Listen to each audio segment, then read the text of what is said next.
વિસ્તારમાં જ્યારે ઘણા બધા સોસાયટીઓ એવી છે જે પહેલાં હિન્દુ બહુમત ધરાવતી વસ્તી હતી, જેવી કે જે સોસાયટીઓનું નામ લઉં તો એ સોસાયટી બુદ્ધ સોસાયટી છે, ભાવના પાર્ક છે, ગોવિંદનગર છે, મારુતિનગર છે, પદ્માવતીનગર છે, અંબિકાનગર છે, અંબાનગર છે, એવી ઘણી બધી સોસાયટી એવી છે કે જ્યાં પહેલાં હિન્દુઓ રહેતા હતા. હવે નામ શેષ ત્યાં હિન્દુ રહેતા થઈ ગયા છે. તો એક બે પરિવાર ત્યાં બાકી છે.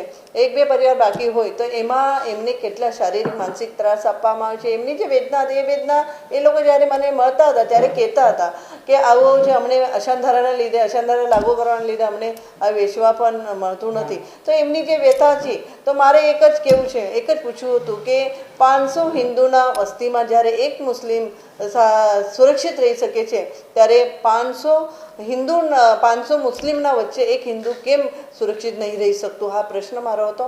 અને સાથે સાથે જે આ અશાંતધારાની ફાઇલો પાસ કરવામાં આવે છે એમાં પર કડક કાર્યવાહી કરવામાં આવે.